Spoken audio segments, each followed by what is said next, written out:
నా పేరు సుజాత. నేను హైదరాబాద్‌లో ఉంటాను. ఆహ్, నాకు 46 ఇయర్స్. సో, నేనిప్పుడు L4 చేస్తున్నాను. సో, చాలా అద్భుతంగా ఉన్నాయండి క్లాసెస్.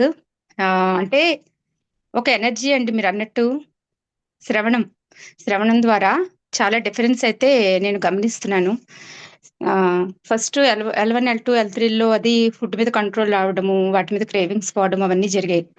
అది అంటే మనం ఉన్నా లేకపోయినా కూడా మనం బ్రతకగలం. మనకి ఇబ్బంది రాదు. దాన్నెలా మేనేజ్ చేసుకోవాలో అర్థమైంది.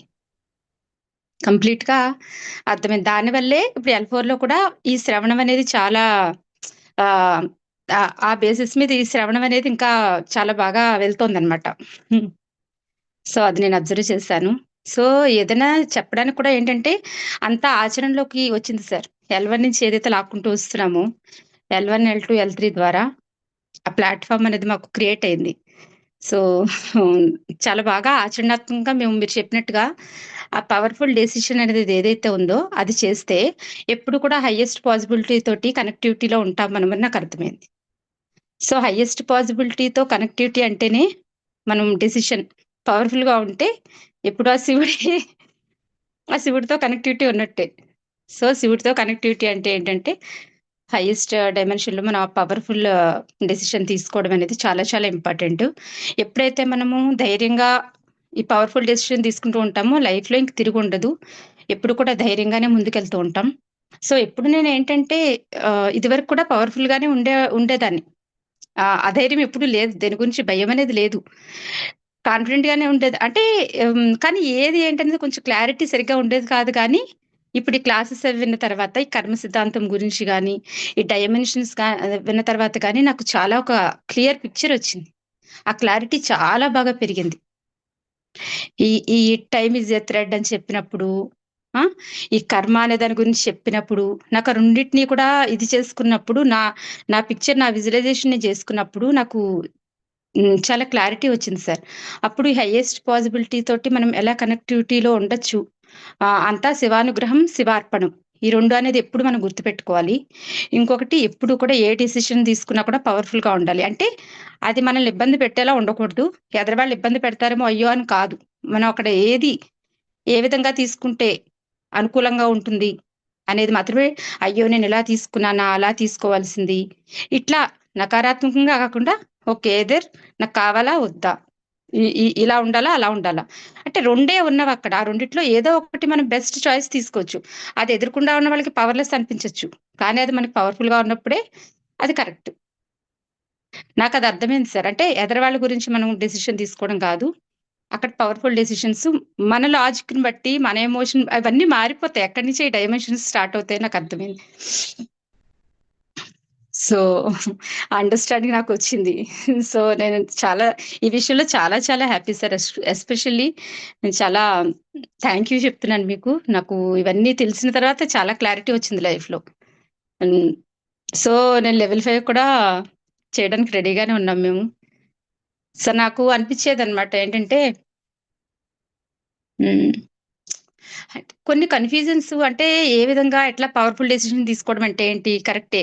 లెవెల్ 2 అది పవర్‌ఫుల్ డెసిషన్ అంటున్నారు కరెక్టే. ఏంటిది ఎలా తీసుకోగలము ఏంటి అని. అది మెల్లిగా L3, L4లోకొచ్చేటప్పటికి ఇది చాలా క్లారిటీ వచ్చింది. అంటే నాకు కావాల్సింది నేను చేయడం పవర్‌ఫుల్‌గా. ఏ అధైర్యం లేకుండా కాన్ఫిడెంట్‌గా చేయడం అనేది చాలా ఇంపార్టెంటు. అతి ముఖ్యమని నాకు అర్థమైంది సార్. ఆహ్, సో, నేను చెప్పాలనుకున్నది ఇదే.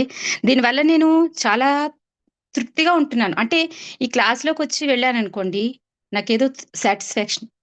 అంటే ఏదో సంథింగ్ నేను ఒక్కదాన్నే లేను. ఏదో నాతో అంతా కూడా ఆ భగవంతుడు నాతో ఉన్నాడు. ఆ కనెక్టివిటీ ఉంది అనే ఆ ఫీల్ ఉంటోంది చాలా. అందుకని చాలా ధైర్యంగా ఉండగలుగుతున్నాను. అదే అంటే ఎలోన్‌గా ఉన్నట్టు, లోన్‌లీగా ఉన్నట్టు అదేమి కాదు. అయ్యో! భగవంతుడు నన్ను వదిలేసాడేమో లేకపోతే నాకేంటి ఇలా జరుగుతున్నాయి అన్నీ అలాంటివేమి లేవిప్పుడు. అంతా భగవంతుడు అందరిని చాలా బాగా చూసుకుంటున్నాడు. మనం అర్థం చేసుకోవడంలో లోపం, క్లారిటీ లేకపోవడం వల్లే ఇదంతా అని నాకు అర్థమైంది. సో, ఇప్పుడు ఈ కర్మని కూడా మనకు కావాల్సినట్టుగా ఎలా మార్చుకోవాలి? ఈ పవర్‌ఫుల్ డెసిషన్ తోటి మన కర్మని మనకు అనుగుణంగా మార్చుకోవచ్చు అనేది నాకు L4 ద్వారా చాలా బాగా అర్థమైంది సార్. ఇంకా ఇంకా L5 ద్వారా ఇంకా ముందు ముందు మీరు ఇంకా ఏం చెప్తారు? ఇంకా ఈజీగా చేస్తారో దీన్ని నేను తెలుసుకోవాలి నాలెడ్జ్ కూడా అని చెప్పి చాలా ఈగర్‌గా వెయిట్ చేస్తున్నా. సో, అలాగే అందరూ కూడా చక్కగా వాళ్ళ అనుభవాలు కూడా మంచిగా షేర్ చేస్తున్నారు. వాటి ద్వారా మాకెంతో నాలెడ్జ్ ఇంకా తీసుకోగలుగుతున్నాం. With examples. అలాగే మీరు చెప్పడం కూడా చాలా బావుంది. అన్ని ఎగ్జాంపుల్స్ వల్ల కూడా మేము చాలా ఇదవుతున్నాం. అలాగే కాకుండా L2లో కూడా చెప్పిన క్లాసెస్ అవి కూడా చాలా బావున్నాయి ఈసారి. చాలా చాలా బావున్నాయి. ఏదేమైతే L1, L2, L3, L4 మొత్తం అన్నిటి వల్ల ఆల్ ఓవర్ డెవలప్‌మెంట్ అనేది మాలో రావడం జరిగింది. L4కొచ్చేసామా అని కిరీటం ఏమీ లేదు. L2లో ఉన్న ఒక విషయం విన్నా కూడా ఎదుగుతాము. అక్కడ కూడా ఇక్కడ మేము మిస్ అయింది కూడా అక్కడ వినగలుగుతున్నాం కొన్ని కొన్ని. అట్లా కూడా మేము తీసుకోగలిగాము. హ్మ్. బావుంది సార్ ఓవరాల్‌గా. ఇంకోటి నేను చాలా అబ్జర్వ్ చేశాను. ఓ గోంగూర పచ్చడి, లేకపోతే ఆవకాయలు, మాగాయలు ఇవన్నీ తింటే నా లైఫ్ ఎలా ఉంది? అవన్నీ మానేసాక నేను ఇవన్నీ చేస్తూ ఉన్నప్పుడు నాకెట్లా ఉంది అనేది నేను గమనించుకున్నా. నాకేం తెలిసిందంటే నడుము నొప్పి ఉండేది నాకు. అది తగ్గింది. హెల్త్‌కొచ్చేటప్పుడు తగ్గిపోయింది. నేను మళ్ళీ ఏమన్నా వస్తుందా అని చెక్ చేసుకుంటూ ఉన్నా. కానీ రాలే. మళ్ళీ మధ్యలో ఎప్పుడన్నా ఈ గ్యాప్‌లొచ్చినప్పుడు అది తిన్నప్పుడది ఆ పులుపులు, ఉప్పులు, కారాలు అవి బాగా ఎక్కువ తిన్నా పికిల్స్ బాగా గోగుపు పచ్చడి, గోంగూర పచ్చడి ఇలాంటివి తింటే కొంచెము ఆ లోపల ఆహ్, డిస్కంఫర్ట్ ఆ డిఫరెన్స్ తెలుస్తుంది. ఓహో! మనం ఇలాగే మన స్వయంకృత అపరాధం మనం ఇలాగే మెల్లిమెల్లిగా పాడు చేసుకున్నామనమాట లోపల బాడీని పాడు చేసుకుంటున్నాము. సో, ఇదంతా మన మీదే ఆధారపడి ఉంది. సో, ఇక్కడ కూడా డెసిషన్ పవర్‌ఫుల్‌గా ఉండాలి. అంటే పవర్‌ఫుల్ డెసిషన్ ఇక్కడి నుంచే స్టార్ట్ అవ్వాలి ఫుడ్ నుంచి. ఏది తినాలి, ఏది తినకూడదు, ఏది అవసరం, ఏది అవసరం లేదు. ఆ ఫుడ్‌లో చేంజ్ చేస్తే అవసరమైన పవర్‌ఫుల్ డెసిషన్ ఆటోమేటిక్‌గా క్రియేట్ అయిపోతుంది. జనరేట్ అయిపోతుంది. సో, బావుంది సార్. చాలా చాలా ధన్యవాదాలు మీకు. మమ్మల్ని ఇంతవరకు తీసుకొచ్చారు చక్కగా. సో, మీరింకా ఎంతో మంచి మంచిగా ఎన్నో ప్రోగ్రామ్స్ చేస్తూ ఎంతో ఎదగాలని, మాలాంటి వాళ్ళందరికీ ఎంతో జ్ఞానాన్ని ఇంక ప్రసాదిస్తూ ఉండాలని కోరుకుంటున్నాను. చాలా చాలా థాంక్ యూ సార్. అలాగే ఈ జూమ్‌లో వాళ్ళందరికీ నా యొక్క కృతజ్ఞతలు తెలియజేసుకుంటున్నాను. నా ఫ్రెండ్స్‌కి, జూమ్‌లో ఉన్న వాళ్ళందరికీ, ఆ భగవంతుడికి చాలా చాలా ధన్యవాదాలు తెలియజేసుకుంటున్నాను sir. Thank you so much. Right. Thank you. ఈ అవకాశాన్ని ఇచ్చినందుకు చాలా చాలా ధన్యవాదాలు సార్. Thank you. అయింది యాక్చువల్‌గా L3 వచ్చేటప్పుడు నాకు సైలెన్స్ చాలా నాకసలు ఏమి మాట్లాడాలని లేదు. ఎందుకంటే నాకు అంత క్లారిటీ వచ్చిన తర్వాత మాటలు తగ్గిపోయాయి. ఇప్పుడు అలాగే L4లో కూడా నాకు ఇంకా క్లారిటీ అంటే ఇంకా డెసిషన్ మేకింగ్‌లో కూడా ఆ క్లారిటీ. అన్ని విషయాల్లోను ఓవరాల్‌గా చాలా బ్యాలెన్స్, కంట్రోల్ అంటే అర్థమవ్వడం అంతా. ఇంకా నేనేంటో నాకు చాలా వరకు అర్థమవుతుంది. ఇంకేం కావాలి సార్ లైఫ్‌లో ఆ సాటిస్ఫాక్షన్ నాకొచ్చింది. అందుకే ఇంత హ్యాపీగా నేను మాట్లాడగలుగుతున్నా. నేను L1లో, L2లో మాట్లాడింది వేరు. ఆ ఫుడ్ గురించి, వాటి గురించి అది చెప్పా. ఇప్పుడు నేను L3లో మాట్లాడింది నాకు సైలెన్స్ దాని గురించి చెప్పా. ఇప్పుడు L4లో ఇంకా క్లారిటీ వచ్చింది. Yes sir. Thank you understand. So much. It is yeah! Not about అసలు నాకు L3 అయితే నాకసలు యాక్చువల్‌గా చెప్పాలంటే నాకు ఫీడ్‌బ్యాక్ కూడా చెప్పాలనిపించలేదు. యాక్చువల్‌గా మాట్లాడాలనిపించట్లేదు. ఏమి చెప్పడానికి లేదు. నాకట్లా అనిపిచ్చింది. కానీ హ్మ్. నాకేమొచ్చిందనేది నేను మాట్లాడితేనే కదా! ఇప్పుడు తెలిసేది. నాకు తెలుస్తుంది. నాకు నేను చెప్పుకుంటున్నట్టే. నాకేమొచ్చిందనేది నేనక్కడ స్టార్ట్ చేస్తేనే నాకు తెలుస్తుంది.